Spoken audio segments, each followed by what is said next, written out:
du savoir, à la recherche du savoir, Allah tabaraka wa ta'ala lui facilitera le chemin du paradis. Qu'Allah tabaraka wa ta'ala nous facilite tous le chemin du paradis. Il y a près de 2 mois, ou peut-être 3, le programme a été annoncé par notre Cheikh Zakaria Hafidahullah. L'étude de ce livre. Pourquoi le choix de ce livre? Quels sont les objectifs à atteindre dans l'étude de ce livre? Cependant, Allah Tabaraka wa Ta'ala ne nous a pas facilité l'occasion de commencer. On a bien voulu, même le mois passé, malheureusement, Allah Tabaraka wa Ta'ala avait un autre plan. Et c'est aujourd'hui que le souhait se réalise. Le livre, comme vous l'avez vu, Tathhirul I'tikadi Anil Adrani, An Adrani Ilhadi, dans d'autres versions, An Adrani Shirki wal Irhad. Ici c'est An Adrani Ilhad, dans d'autres versions c'est An Adrani Shirki wal Ilhad. C'est-à-dire la purification du dogme, du tawhid. Quand on parle de purifier, ça veut dire qu'il y a déjà la saleté, n'est-ce pas? On purifie quelque chose en essayant de rendre la chose propre. Alors, le cheikh veut purifier notre dogme, notre aqidah, de la saleté des souillures de l'athéisme et du shirk. L'auteur, c'est Imam San'ani. Il est important de connaître qui est l'auteur, quel est le but pour lequel il a écrit son livre, et donner une synthèse, un résumé du livre. Vous savez, pour pouvoir s'atteler, être concentré, aimer un travail, il faut susciter l'intérêt. Et qu'est-ce qui peut booster cet intérêt? Qu'est-ce qui peut nous pousser à aimer cette étude?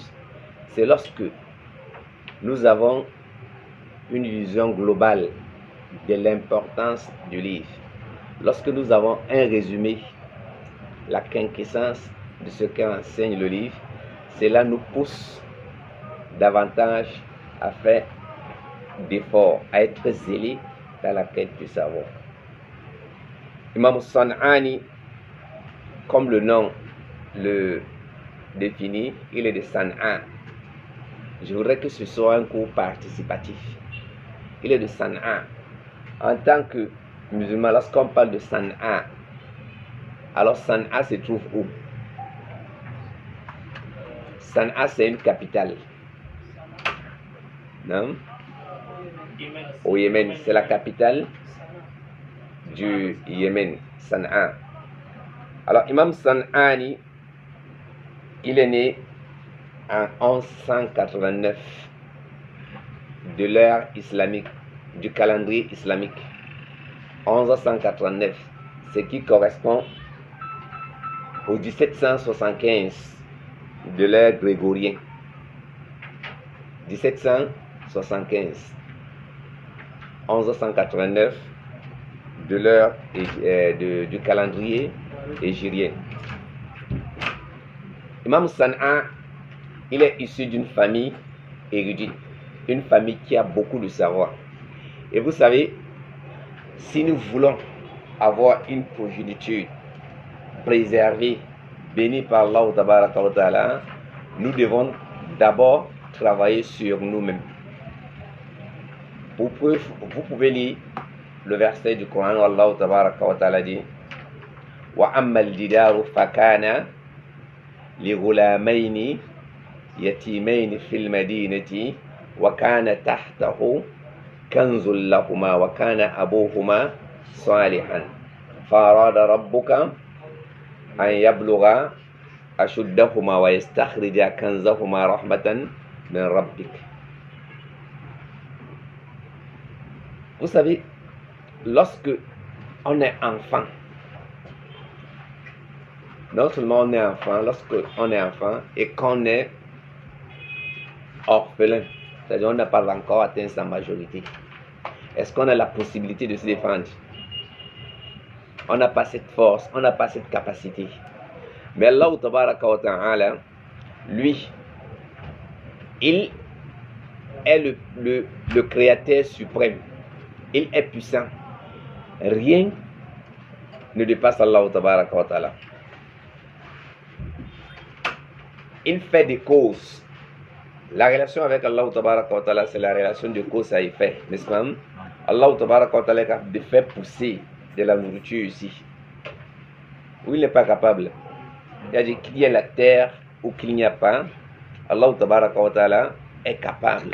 Mais seulement il a créé une relation de cause à effet. Puisque le père de ses enfants était pieux et que les enfants étaient enfants, ils étaient orphelins, les parents sont décédés, mais le père a confié la garde du patrimoine de ses enfants à Allah tabaraka wa ta'ala. Qu'est-ce qu'il a fait? Sous son mur, il a creusé et il a enterré le patrimoine. Il dit, oh Allah, je te confie la garde du patrimoine des enfants. Est-ce qu'Allah tabaraka wa ta'ala a préservé ce patrimoine? Non. Pourquoi est-ce qu'il l'a préservé? Pourquoi est-ce qu'Allah a préservé?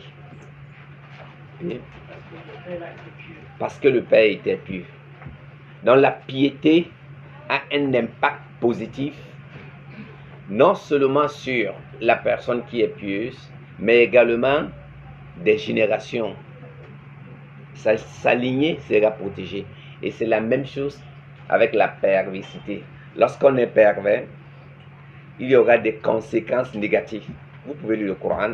Allah tabaraka wa ta'ala dit, وَقَالَ نُوحُ رَبِّ لَا تَذَرْ عَلَى الْأَرْضِ مِنَ الْكَافِرِينَ دَيَّارًا إِنَّكَ إِن تَذَرْهُمْ يُضِلُّوا عِبَادَكَ وَلَا يَلِدُوا إِلَّا فَاجِرًا كَفَّارًا. Parce qu'ils sont pervers, Nuh a conclu que فَلَا يَلِدُوا, ils n'accoucheront que, ils n'enfanteront que fajiran kafara, des pervers, des débouchés. Donc, Imam San'ani, il est né dans une famille pieuse. Et ce qui lui a permis, non seulement elle était pieuse, mais elle était érudite, savante. Donc, dès son plus jeune âge, il a aimé le savoir. Il a commencé à s'instruire, non seulement auprès de ses parents, mais également auprès des savants qui sont dans sa ville. Il est important de tirer l'attention de la jeunesse ici sur l'importance des savants. Lorsque je déteste une personne, pourquoi est-ce que je déteste la personne?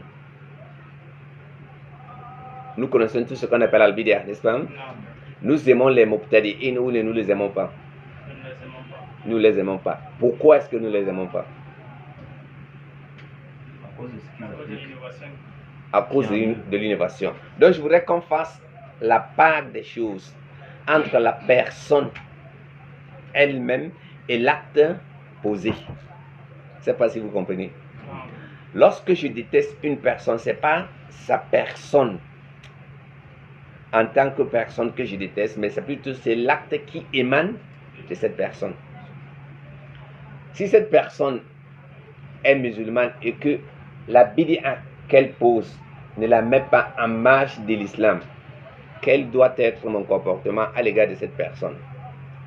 Vous avez lu Al-Akhdari, il dit wa an yuhibba lillahi wa yaghdaba lahu.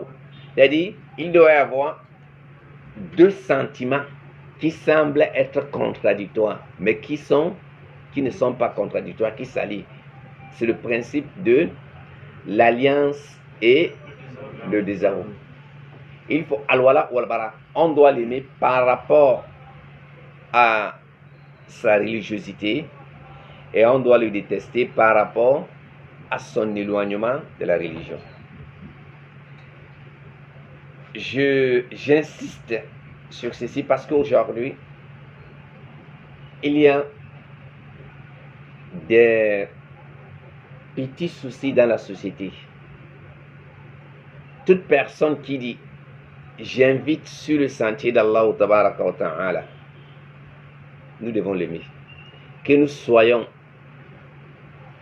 nous partageons certains points de vue avec lui ou que nous ne partageons pas.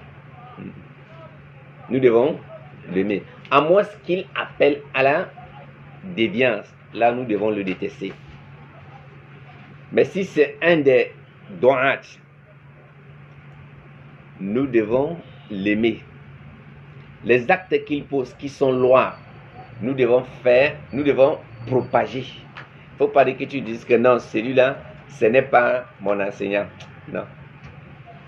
Ça, ce n'est pas le comportement du musulman. Innamal mu'minuna ikhwatun. Ok. Imam San'ani a voyagé dans plusieurs pays. Ce qui lui a permis de toucher du doigt la réalité des musulmans.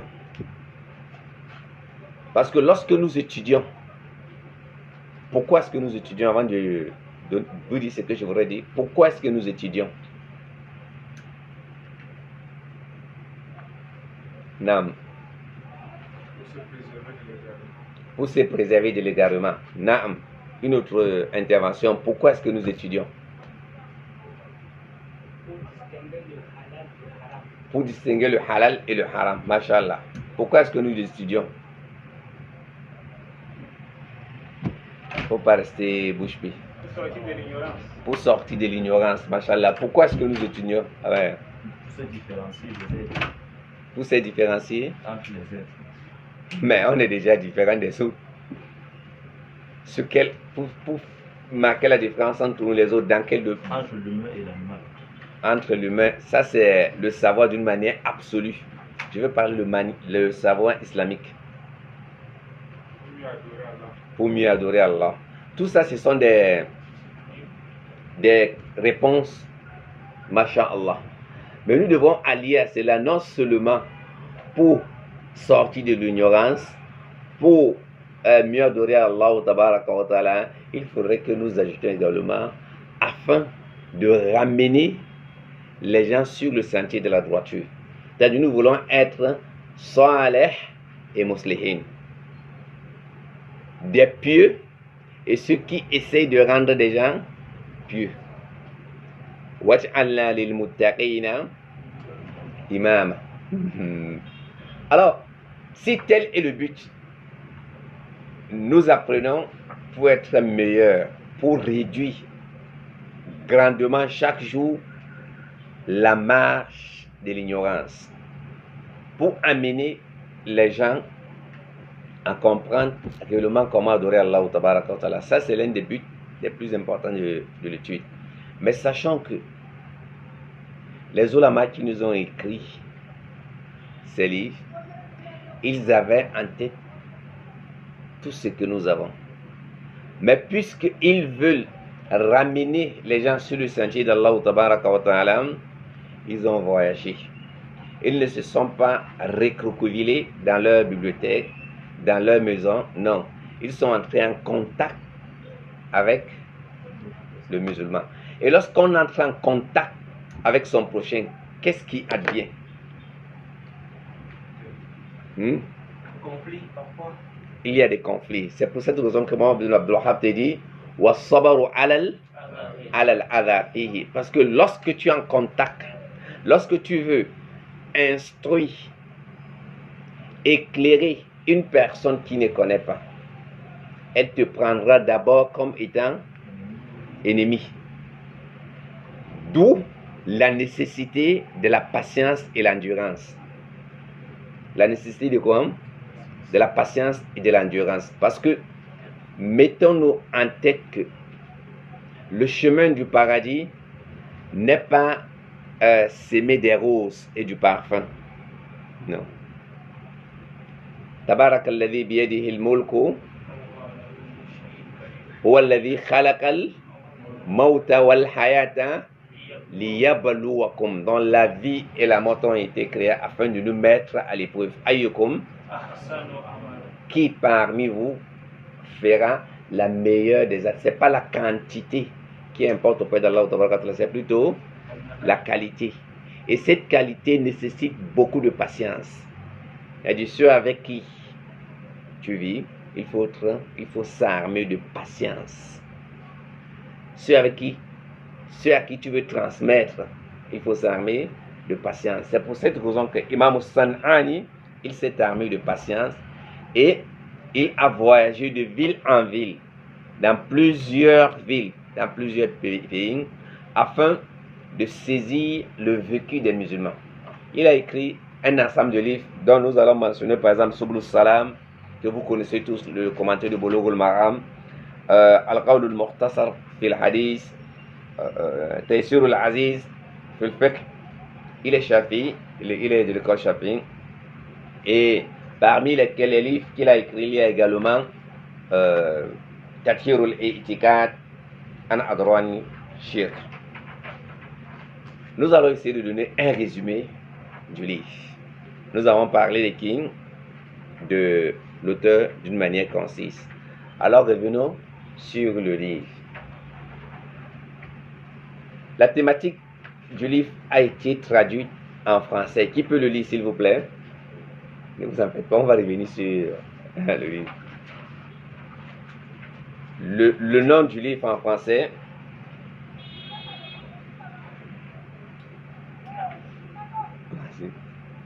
Vas-y. Purifier la croyance des sujets de l'athéisme par l'imam As-San'ani.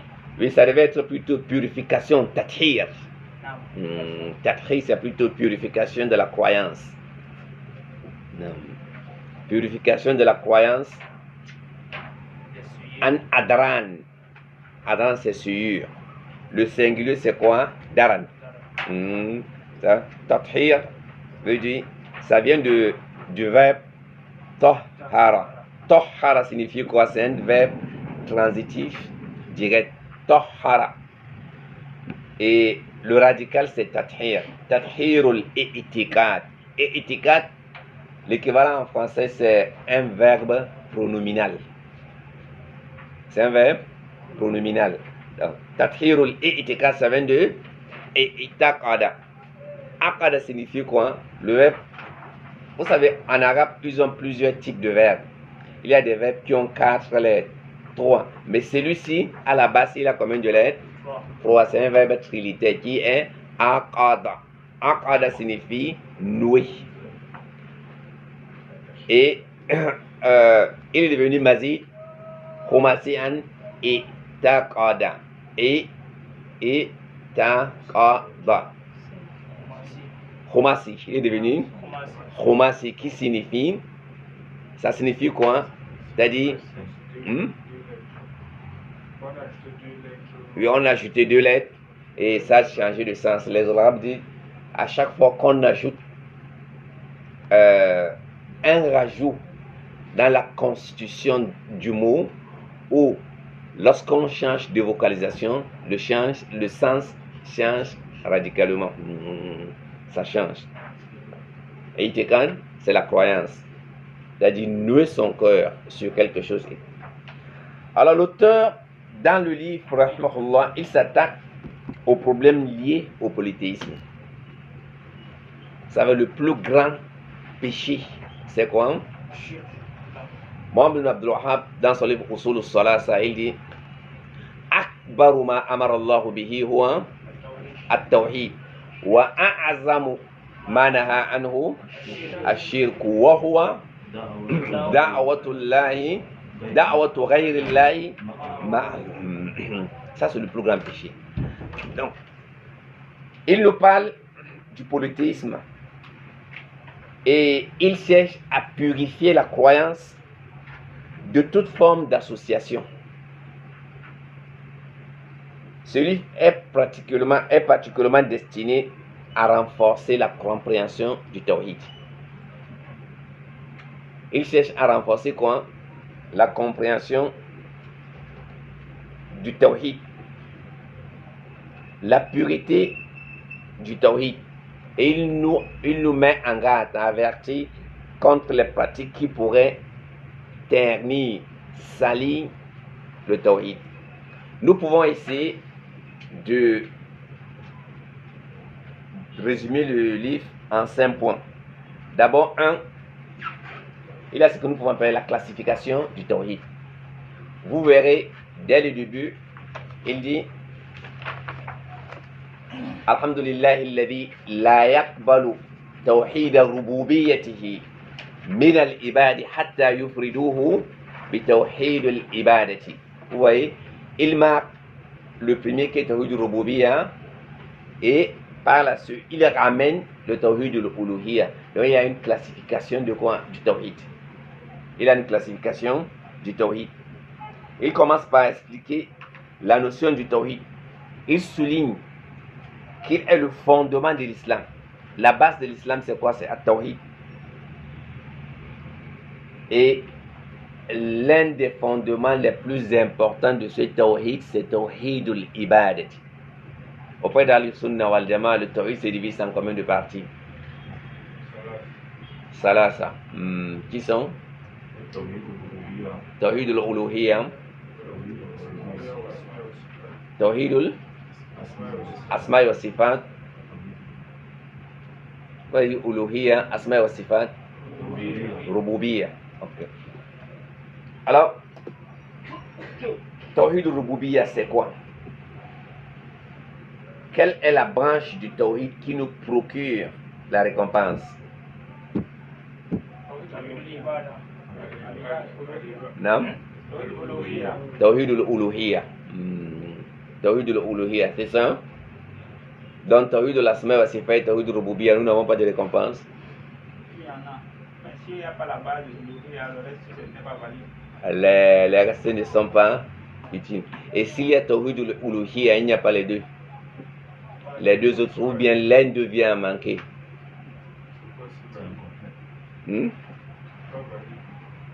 C'est pas valide, c'est incomplet. Incomplet. Les trois vont de pair. On ne sait pas. Hein? Ok, on va revenir. Donc nous avons dit l'un des premiers affaires, c'est quoi? Il purifie le tawhid. Non, la classification des tawhid. Ok. 2.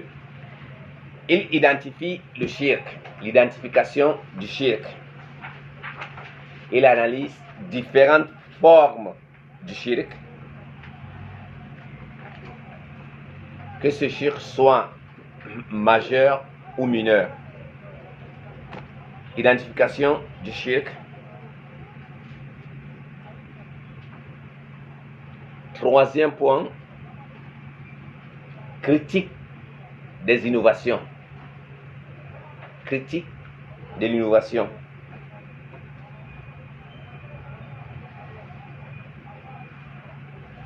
Car toute innovation dévie du sentier tracé par le prophète Mohammed sallallahu alayhi wa sallam.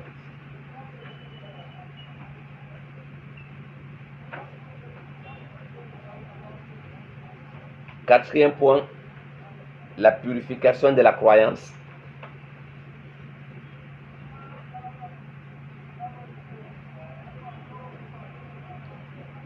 C'est nous mettant en garde contre certaines coutumes, contre certaines traditions qui sont ancrées dans la société, mais qui dévient grandement du tawhid. Nous allons voir cela, Inch'Allah.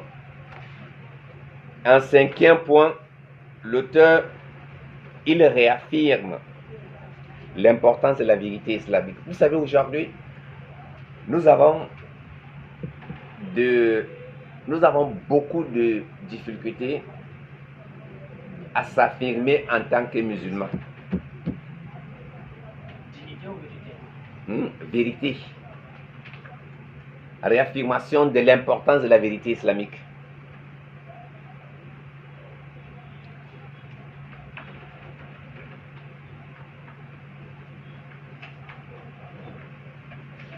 On s'explique. Aujourd'hui, dans la société, nous sommes dans un pays où il y a une multitude de croyances. Il y a des chrétiens, il y a des animistes, n'est-ce pas? Non. Ok. Et l'un des politiques prônées par le président, c'est quoi? C'est-à-dire une inclusion de tous les constitutions du pays, ce que nous appelons vivre ensemble. Et non, qu'Allah nous en préserve contre le communisme. Et vous voyez qu'il y a beaucoup de personnes qui prennent le communisme comme étant quelque chose de normal. Ils appellent le communisme, ils appellent